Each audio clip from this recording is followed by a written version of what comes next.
നമ്മൾ അരമണിക്കൂർ കുത്തിരുന്ന് ജോലി ചെയ്യുകയാണെങ്കിൽ അതിൻ്റെ ഇടയിൽ 2 മിനിറ്റ് മൂവ് ചെയ്തിട്ടില്ലെങ്കിൽ നമുക്ക് എന്താ പ്രശ്നം? ഒരു സിഗരറ്റ് വലിച്ചാൽ എത്ര ഡേഞ്ചറാണെന്നുള്ളത് പറയേണ്ട കാര്യമില്ലല്ലോ, വളരെ ഡേഞ്ചർ. അതേ സിറ്റുവേഷനാണ് പറയുക. അപ്പം നമ്മൾ മൂവ് ചെയ്യുക എന്നുള്ളതാണ്. നമുക്കൊരിക്കലും നമ്മളിങ്ങനെ പ്രായം കൂടി വരാമെന്ന് പറയും. ആ പ്രായം കൂടി വരിക എന്ന് പറഞ്ഞാൽ അത് നമ്മൾ നമ്പർ പ്ലേറ്റ് ഓരോ വർഷം അപ്ഡേറ്റ് ചെയ്യാമെന്ന് മാത്രമേ ഉള്ളൂ.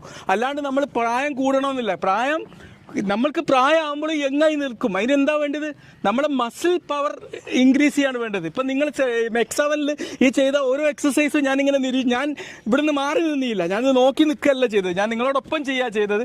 ഞാൻ സത്യം പറയുകയാണെങ്കിൽ 2-ാം പ്രാവശ്യമാണ് ഒരു മെക്സവൻ ചെയ്യുന്നത്. ഒന്ന് കുറേ വിവാദങ്ങളൊക്കെ ഉണ്ടായ സമയത്ത് ഞാനും വിചാരിച്ചതൊന്ന് ചെയ്തു നോക്കട്ടെ, ഇതിലെന്താ അശാസ്ത്രീയത, എന്താ ഇപ്പം ഭയങ്കര പേടിപ്പിക്കുന്ന കാര്യമുള്ളത് നോക്കാൻ വേണ്ടി ഞാൻ ചെയ്തു. എനിക്ക് വളരെ ഇൻട്രസ്റ്റിംഗ് ആയി തോന്നി.